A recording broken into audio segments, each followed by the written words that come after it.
Thank you. Hello. See you. So, yeah, I would like to speak somewhat shortly, maybe for a half hour, and then we can have more discussion, and then we can go out and have more discussion. So, I came to speak here about radical abolitionism by any means necessary. And what I think we should be talking about is question of tactics in the movement, of course, the diversity of tactics, and what tactics are most effective, and how we can become a true force of resistance on this planet, because what we need ultimately is not a single issue movement, which is what the animal rights movement has largely been limited to. But we need to have groups working together in resistance against large structures of oppression. And so we have set the bar so low for this movement.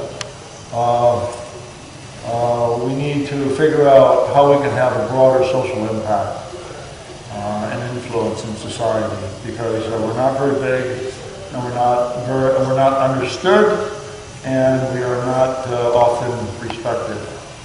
And that's partly or largely our own fault because of the flaws of the vegan and animal advocacy movements. So if we're talking about abolitionism, we're talking about slavery.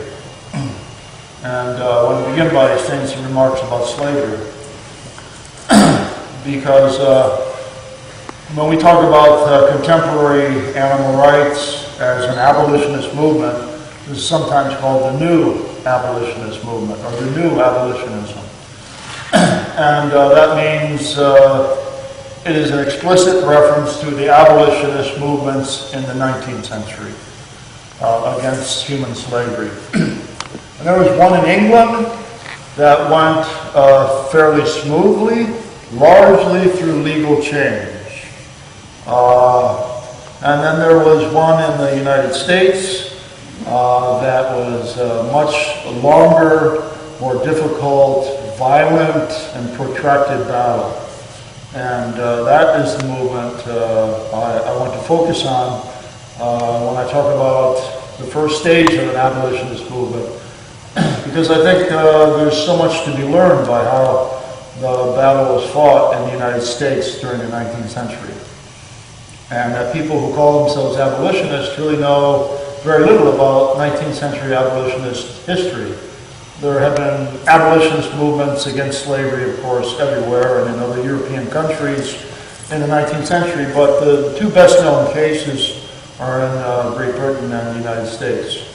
The United States was the most violent and dramatic of the struggles, so there's a lot to be learned from that. The slavery did not begin with humans. Slavery began with animals. Animals were the first slaves, first victims of slavery, and this began 10,000 years ago with the emergence of agricultural society and domestication. The domestication of plants and animals is how we define agricultural society. And that's a nice euphemism, isn't it? It's a nice way to put it, domesticating animals. Like we're bringing them into our homes and sharing our lives with them. But the domestication of animals 10,000 years ago began with breaking the wild spirit. Began with eliminating any resistance that they offered. It began with confining them with ropes and with cages and various technologies, ultimately castrating them, branding them, cropping them, all the various things that we do to make animals manageable slaves for human purposes. So what we call civilization begins with agricultural society, and agricultural society begins with domestication, and the most important part of that system was animal slavery. So animals were the first slaves. They have been enslaved the longest of any beings and they have been enslaved in the most vicious and violent ways. It's hard to play the game of comparing which group suffered more than others. I'm not really interested in quantifying the suffering involved in African American slavery or the Holocaust in Germany or animal slavery, but it really does have to be appreciated that we're talking about the most intense and the greatest system of slavery and killing ever. We're not talking about millions, we're talking about billions. We're not talking about a period of a few decades or a few centuries. We're talking about a 10,000-year legacy. And we are not just talking about confinement and beatings. We are talking about ripping animals apart piece by piece while they're still alive in a way. So this system of slavery has been the backbone of civilization. It's like every civilization that we have known is a class civilization, and classes are built upon slavery. Marx said that there is no wealth without poverty. There is no elite class without an oppressed class. It's what you call a zero-sum game. A zero-sum game is when one group wins only if another group loses. And that's what class society is, that you only have an upper class if you have a lower class. You only have people who are wealthy if you have people who are poor. Because where does wealth come from?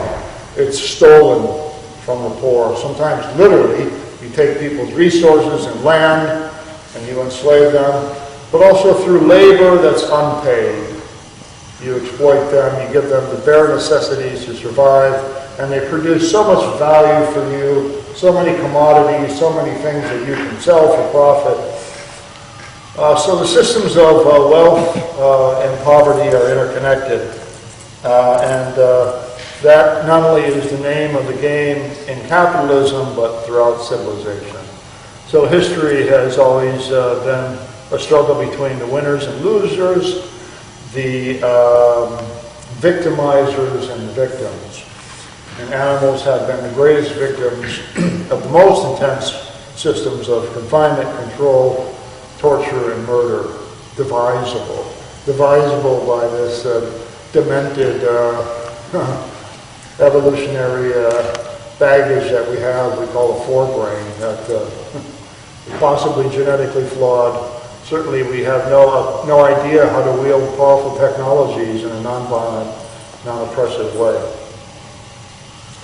So human slavery actually began where animal slavery began, and there's a reason for that. Because animals taught us how to enslave and what kind of beings we could enslave.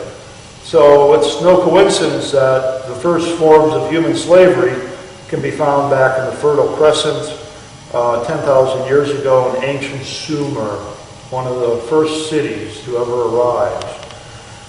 And already there was the animal domestication. Domesticating animals showed a patriarchal society how to domesticate women, how to domesticate human slaves, how to castrate them, how to breed them, how to use them for labor purposes. So this is all first done on animals, and you find the first systems of patriarchy and human slavery in the very centers of the civilization where agricultural society emerged. Quite interestingly, agricultural society emerged simultaneously in 4 or 5 different places around what's called the Fertile Crescent. For instance, Baghdad, Iraq, the U.S. bombed the hell out of, was one of the earliest centers of this new civilized world. So that was the area in which civilization and agricultural society evolved. By the 15th century, we had the international slave trade. And this began first with a guy called Henry the Navigator in the middle of the 15th century, 1450s or so, and he was a Dutch colonialist, and he went to Africa to steal people from their families and communities and bring them back in chains and enslaved. Of course, Christopher Columbus, who went off on a voyage, he didn't even know where he was going. He got lost and ended up in some islands and areas in which some beautiful tribal people lived.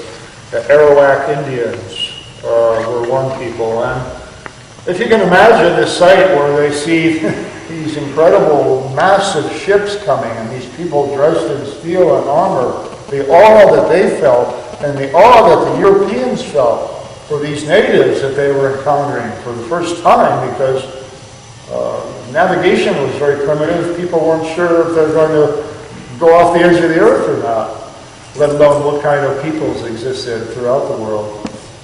So the Europeans were equally impressed by these Indian people. They were strong, and they wore colored, if you will, costumes or dress, and they were strong and dark-skinned, and they were very impressed by the integrity and health and vitality of these people. So Columbus is writing in his journal, and he is describing these people in very positive, noble, impressive terms, and then he says how easy they will be to exploit. So that's the colonial mind, and that's why we have a problem celebrating Columbus Day in the United States, which is a national holiday, because he was a genocidal maniac. And he made many trips, and they stole people, and pretty soon the transatlantic slave trade came out of Africa, and millions of people were taken from Africa to the United States. Now, many people, for instance, went to Brazil or other islands or some parts of Europe.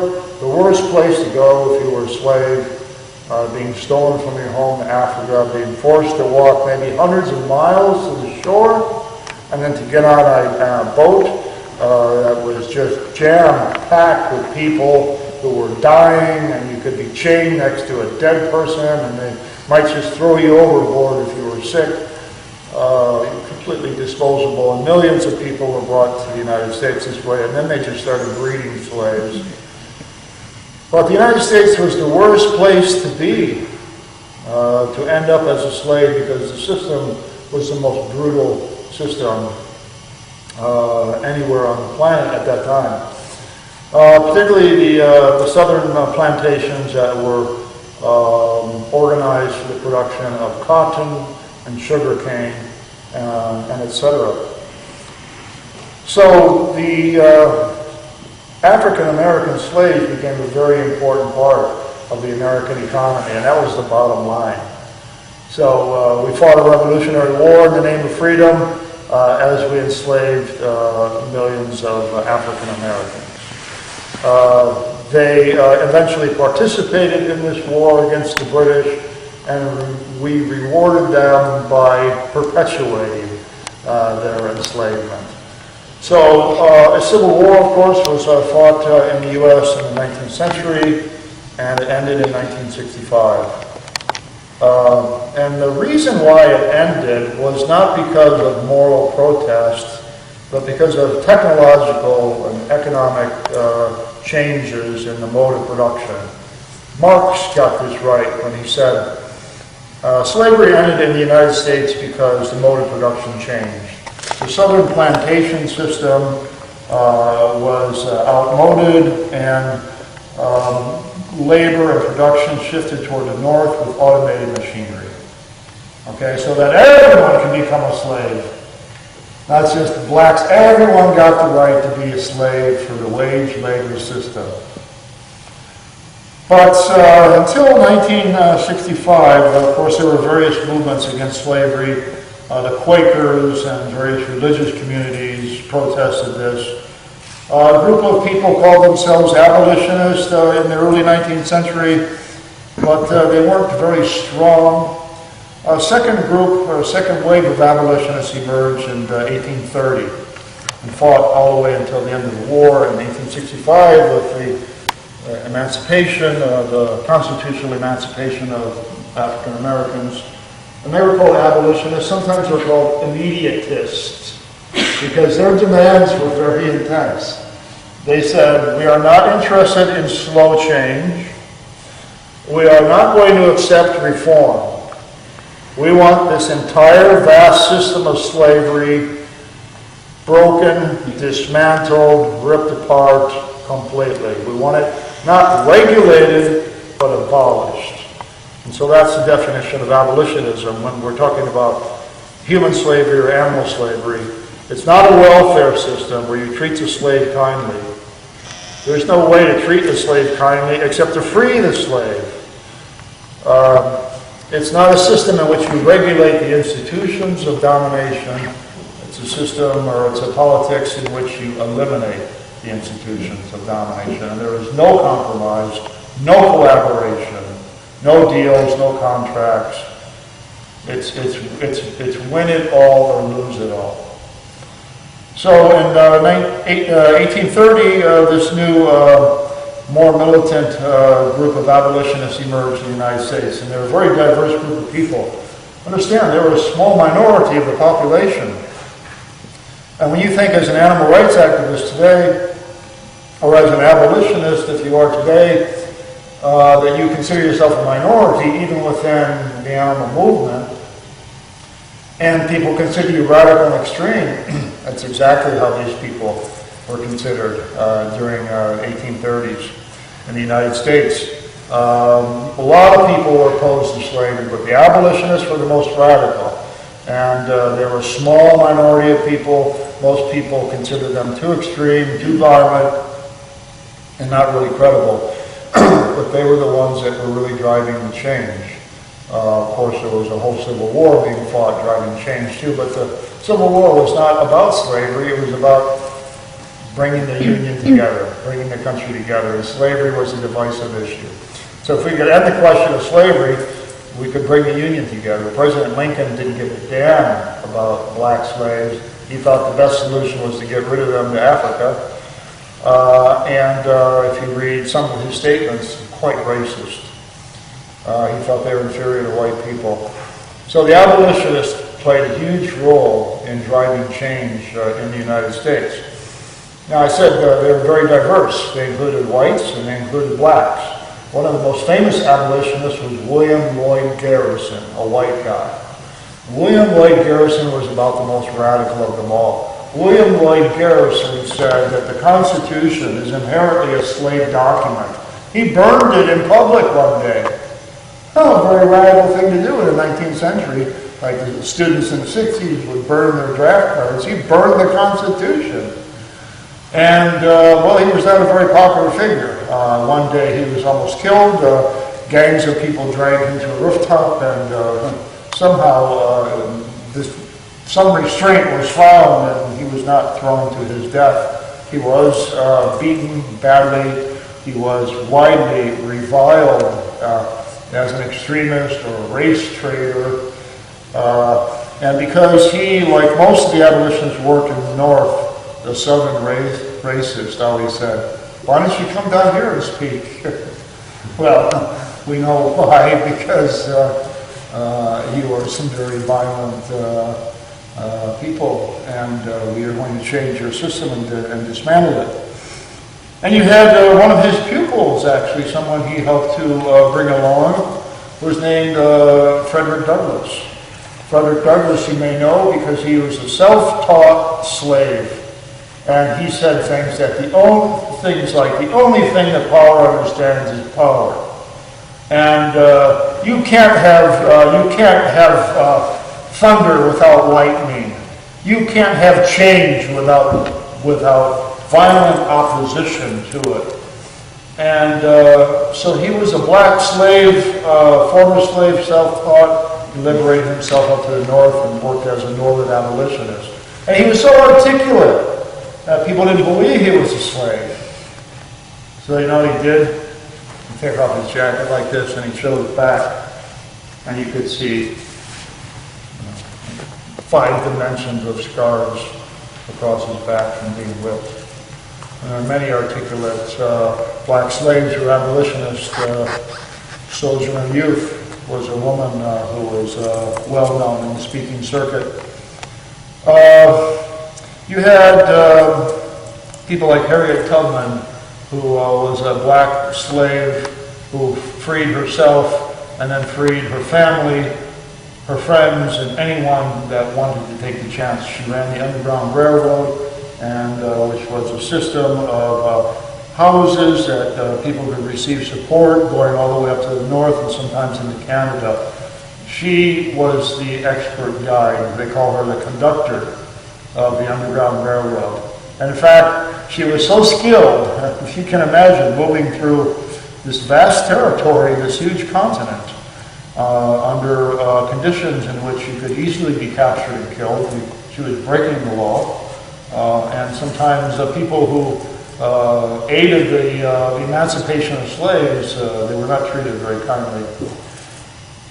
She did this dozens of times, and the U.S. Army used her as a scout to penetrate into southern territories during the latter part of the Civil War. She was part of the abolitionist movement. There are many writers and orators, some white, some black, and either they were explicitly violent, like David Walker said, we will wade through a river of blood to get to our freedom. And he advocated violence, or their rhetoric. William Garrison was nonviolent. Their rhetoric was often very violent and fiery in its tone and metaphors. You don't find that kind of rhetoric in the animal rights movement today because pacifism has pretty much taken the teeth and claws out of our power. And so people are all concerned about the niceties of speech, but these people wrote some very powerful speeches. And you see, their role was to be an agitator. They worked in the North. Of course, Harriet Tubman was in the South, but the orators were agitators. They would try to stir people up. People often say to me, for instance, "Oh, well, why don't you do animal liberation yourself? You just all talk. You want other people to do it because you're afraid." Not afraid. I'm just not stupid. Number one, I'm in the above ground. It's pretty hard to work in the underground and the above ground at the same time. And number two, I consider myself an agitator. I'm not so young anymore. I don't climb fences so well, and not very handy with electrical circuitry.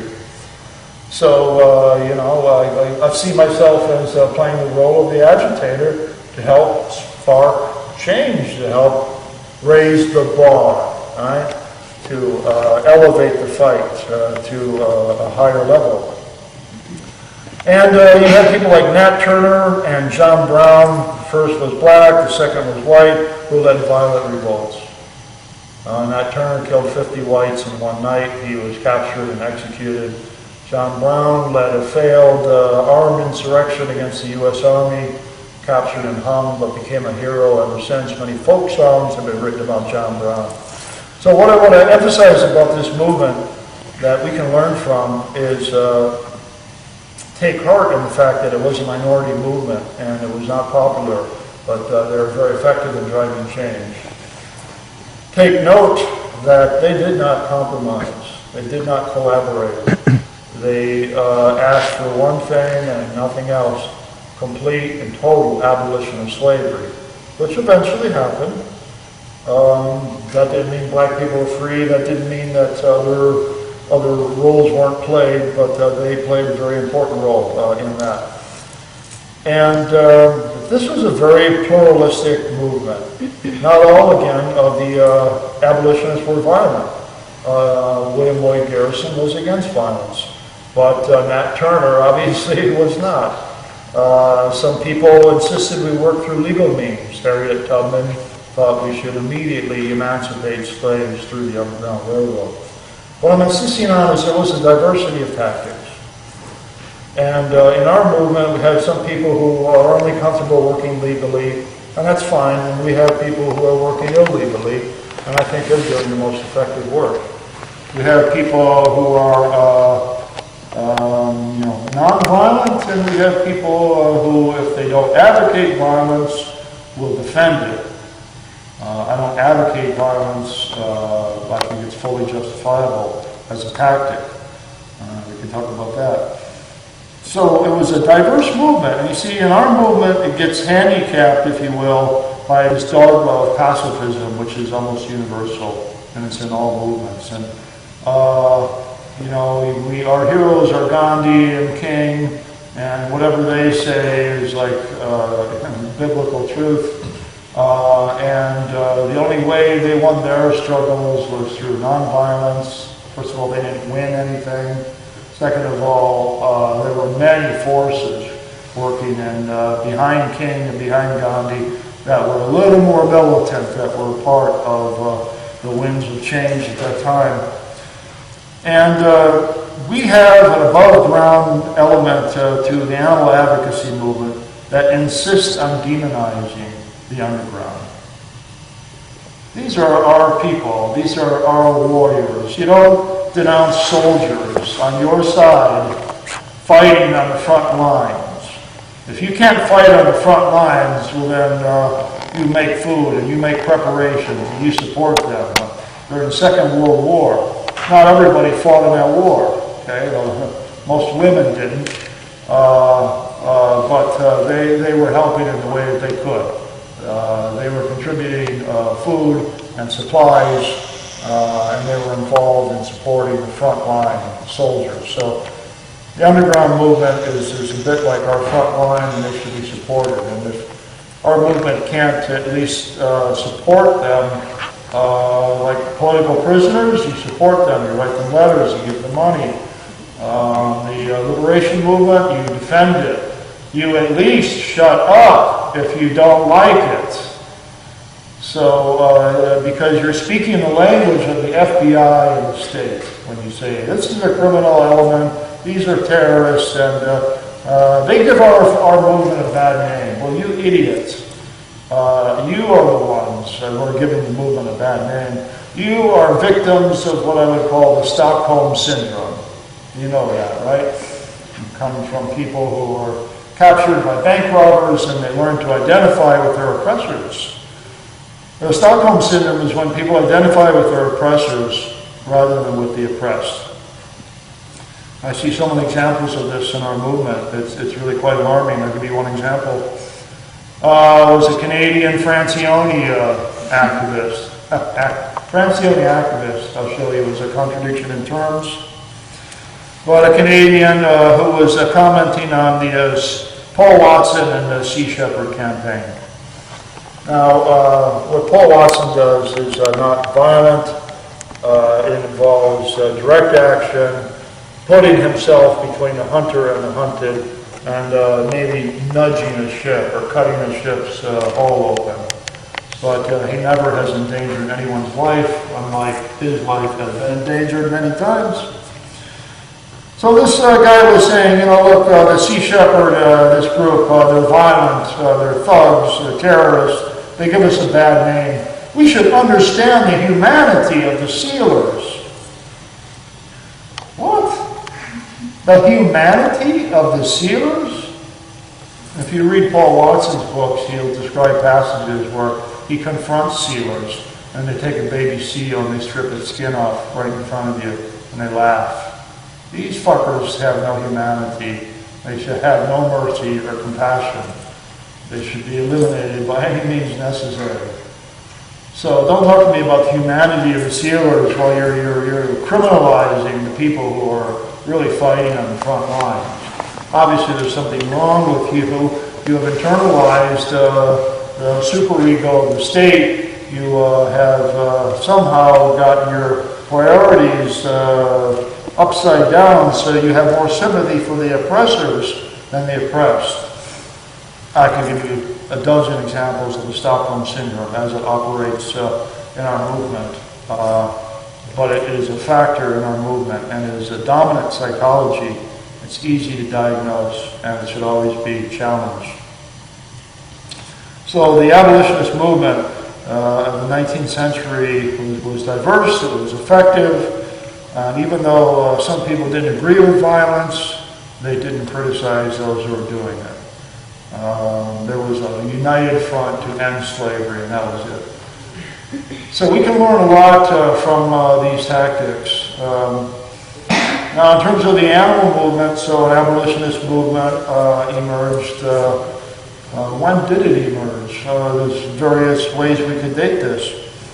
Did you know that in the 19th century, the hard line of the anti-vivisection movement in the U.S. were women?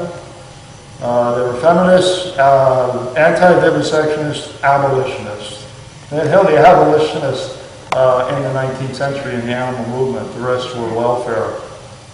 And they took a hard line, and they were unfortunately easily crushed by the vivisection industry that denounced them as sentimental, womanish, and we're doing rational science here for the good of humanity, and these sentimental fools are impeding medical progress. That's a really easy charge to make stick.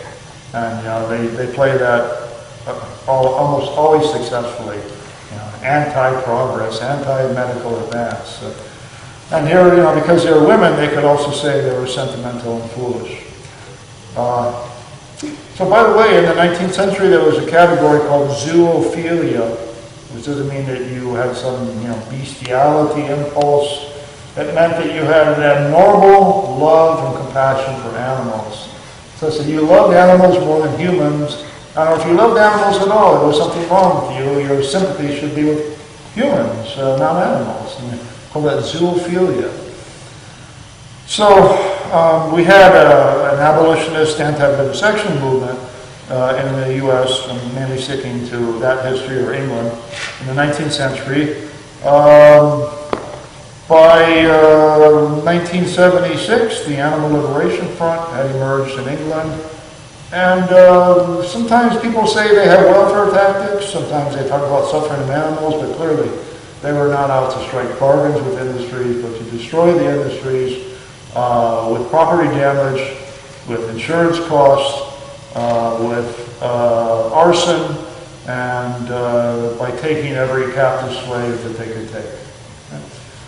And then Peter Singer's book, Animal Liberation, in 1975 came about. This was obviously this book is misnamed.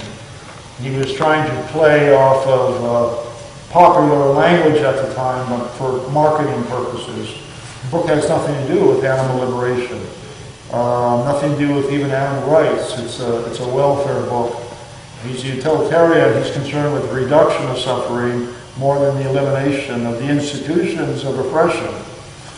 Tom Reagan in 1983 wrote a book called The Case for Animal Rights, and that book was the first really solid philosophical analysis for rights, that animals have rights.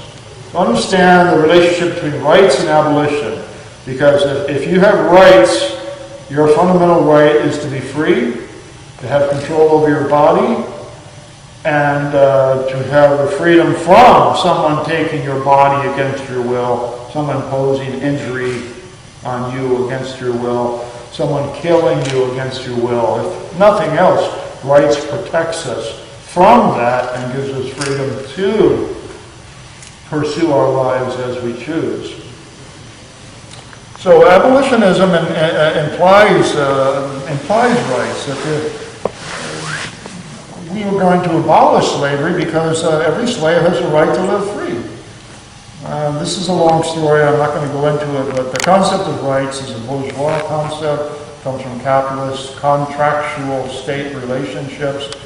And so some people use the term liberation because they don't want to use the term rights because that's a capitalist discourse, and like anarchists don't like the term rights. But whatever you feel about that, there's something in the concept of rights that's important. You have intrinsic value. That value is never to be overridden, to override, for some alleged social utility. You have a right, and that is it, and no one can violate that right. So abolitionists are people who insist upon the rights of animals, human and non-human, to live freely and not under conditions of slavery. I just want to say something about what a slave is, why animals are slaves, and then I'll say something about abolitionism as it degenerated into a Francione cult that we must overcome, because it's a form of paralysis and it's a symptom of the Stockholm Syndrome. What is a slave? A slave is any being, number one, held captive against his or her will, within conditions of confinement, therefore. Two, that is exploited for his or her labor power, to perform some kind of task for the slave owner. So third, a slave is a being held in confinement, forced to perform labor for the owner. And therefore, third, a slave is a being who is merely or treated as a commodity, an object, a resource, or property. Not a living being, not a subject, but a thing. Legally defined as such and treated as such. So, obviously slaves fit this definition. If you look, for instance, at circuses or aquariums, you have an elephant that is shipped in conditions of confinement, held in chains when it's not performing, from city to city, living in trucks or living under shade at best, in chains when not performing, has to perform 3-4 times a day. Same thing with circus tigers, same things with orcas or whales in aquariums. They're forced to perform throughout the day. They are forced to labor. They are held captive. They are working for someone else. They get no pay or benefits. They're simply slaves. The law protects them as such. The law defines them as objects, not subjects. If you look at factory farm animals, of course, they're held in conditions of confinement. What do they produce? What kind of labor do they produce?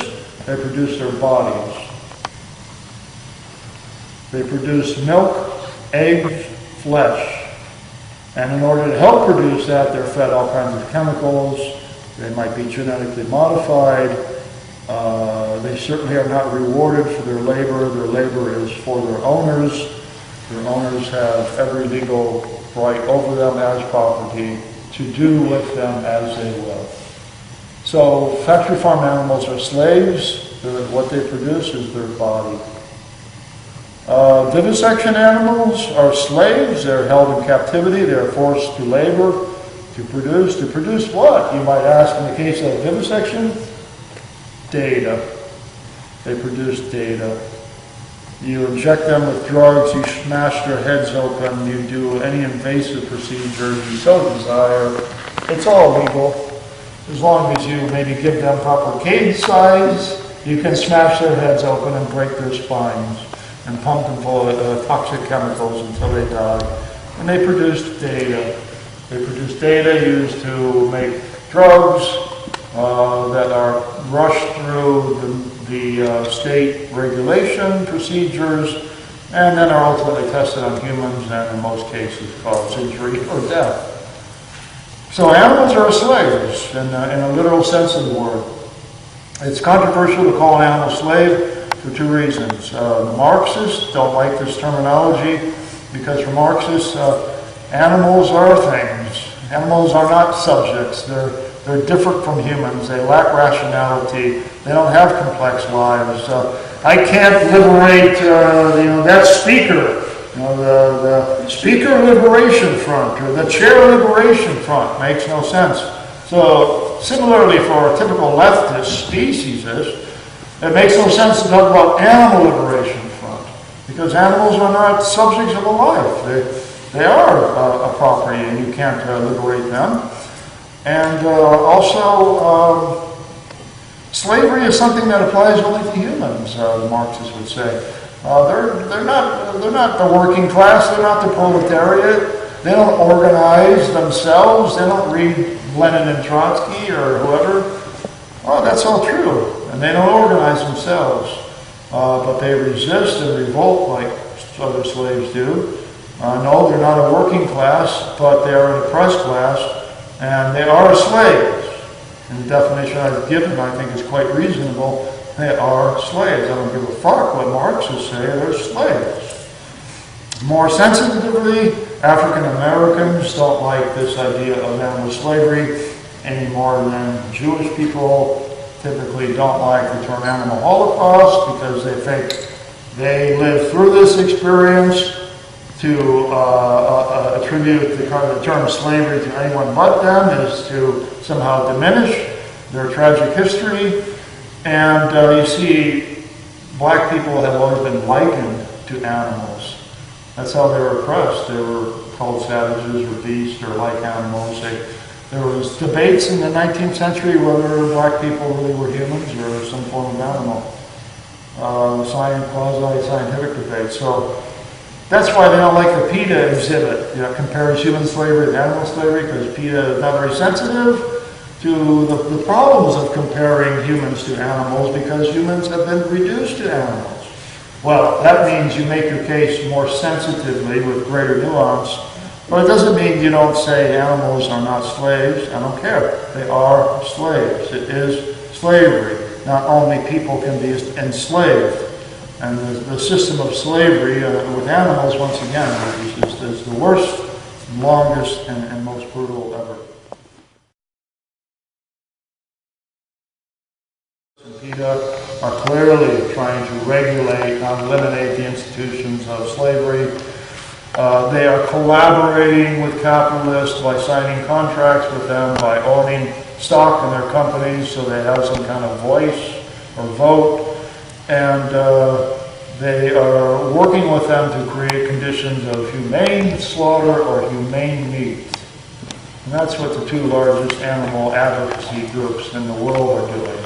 Collaborating with capitalists in a way that furthers the interests of the exploiters, furthers the interests of the mainstream groups, works for everyone's good except for the animals.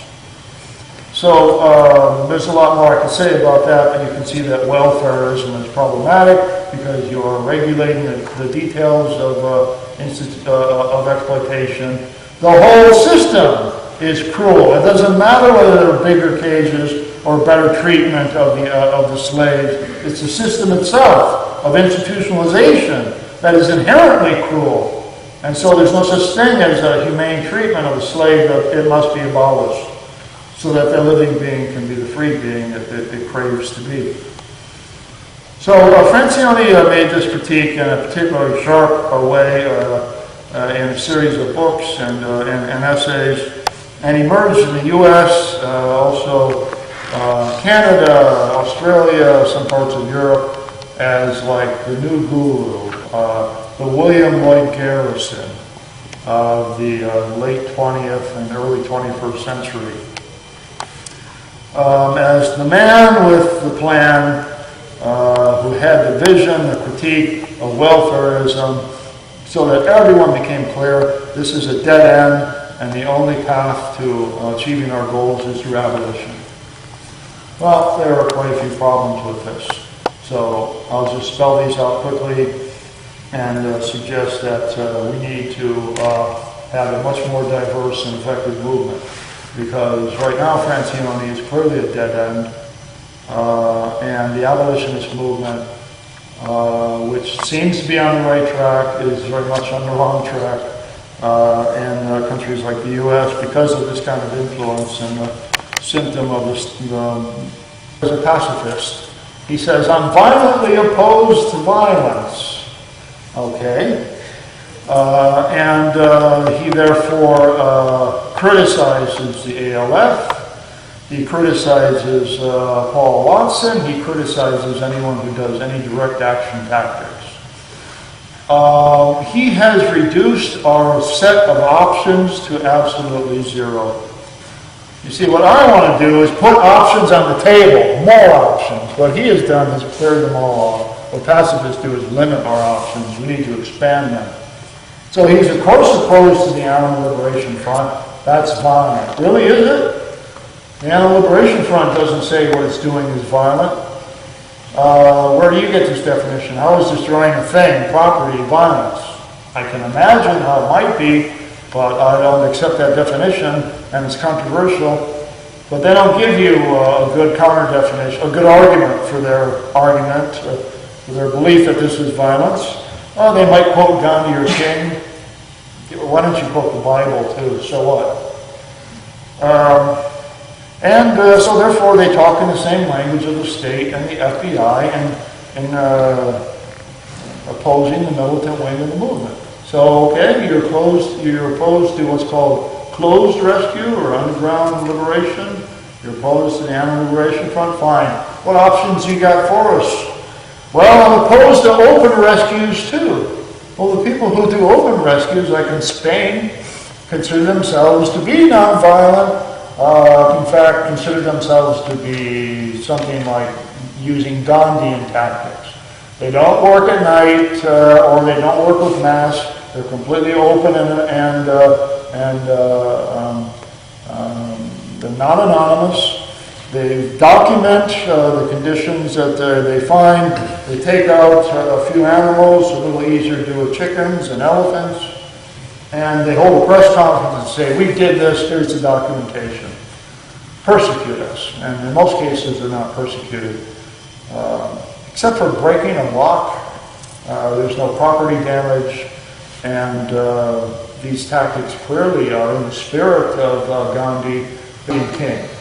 Okay? As you've noticed by pacifists, they quote Gandhi and King in words. They never use their actions or tactics. So, if we had a mass civil disobedience movement in favor of animals led by someone like Martin Luther King instead of Gary Francione, who might have something in a country like the United States? I'll give you an example of two exact quotes from King and from Francione. Okay, again, Francione quotes King as Mr. Nonviolence, and this is the path we should follow. But only in words, because we're afraid of action. So Martin Luther King says, we will fill the jails with singing children. The animal rights movement said, my God, you terrorists, now you want to hurt our children too. You're a child rapist or something. What are you? People are monsters. Right? But, thousands of people went to jail. In fact, some children did go to jail. And that was the idea, to fill the jails with people until the system just would crack. Francione doesn't say that. Here's a direct quote from Francione. If you can only do one action today, talk to someone in the line at the grocery store and say, are you vegan? Do you know about veganism? Can you imagine anything more pathetic? Can you imagine limiting yourself to such a degree? Can you imagine setting the bar any lower and you can't even trip on it, it's so low, it's in the ground. Can you imagine someone like this having any credibility as a leader? Well, that's what we find with the new abolitionism under Francione's rule. Moreover, what has happened with veganism is a form of abolition, right? So we're not out there trying to, with PETA, trying to say, gas the chickens, don't slice their necks. We're out there with vegan pamphlets, and we're trying to get people to go vegan. If you go vegan, you don't eat meat, and ideally these systems shut down. That's an abolitionist approach. Unfortunately, vegan abolitionism means only pacifism. It means consumerism. It means domestic bound activity. These are people who stay at home, who are Facebook warriors, who are bloggers, talking to other bloggers. They're not doing any education, so this is what you're left with, vegan education. Okay? What is education? They don't know. What are the, in theory, what is it in practice? They don't know. They don't educate. They only attack and preach to the choir, blog to the choir. So that's why we're less than 1% of the movement, of the population in the U.S. That's why the vegan movement is so small everywhere. It's white, elite, domestic bound. It doesn't use the tactics of the civil rights movement. It certainly has not used any controversial tactics of the abolitionist movement. Sometimes people claim that heritage. We have become so marginalized and so easily controlled by police and the state. We've done it to ourselves. We've done it to ourselves. We have defined animal liberation in strictly domestic lifestyle terms. It's more of a lifestyle movement than a political movement. Let me remind you that when the founder of veganism, Donald Watson, in 1944, when he coined the term veganism, defined it, he said it's not a diet, it's an ethics. It's not just an ethics, however, it's a politics. Veganism is anti-oppression. Against the oppression of animals, non-human animals, and against the oppression of human animals. He was close to what we might call today a politics of total liberation. And ever since then, veganism has been sliding downhill, setting the bar lower and lower, becoming ever more co-opted by capitalist markets and by these gurus, these false leaders. You join the cult, you drink the Kool-Aid, and you make a vow. You make a vow to attack the militants. You make a vow to be pacifist. You know, see, pacifism is in English anyway, it's a bad word because it means being passive. But it didn't mean being passive for Martin Luther King and Gandhi. It meant being active. You're a pacifist in the sense you're nonviolent, but there was pacifist resistance. And both King and Gandhi emphasized action, action, action. And you confront the oppressor, you provoke a fight, you bring it on, and you take the punishment if you need to, you take the jailings if you need to, you come back and you do it again. And you keep hitting, you keep fighting with the power of love. You can overcome hatred, maybe not, but they were an active movement. Today what we call pacifism really literally is passive. We're not active, we're not in the streets, we're not anywhere near the flashpoints of change. The left has no respect for us, rightly so. If you go on Indie Media UK, or you go on some of the left-wing anarchist sites, and an animal liberation person or vegan is naive enough to post something, read the commentary, because it is vicious, in many ways more stupid than the average person. But basically, we are dismissed as a white, elitist, bourgeois, capitalist consumer movement. And that charge, unfortunately, pretty much sticks to the vegan movement. We don't have people of color in our movement because we don't do real outreach. We don't work with poor, the oppressed, the sick, the needy. We don't leave college campuses to go into the inner cities. We are marginalized by our own choices.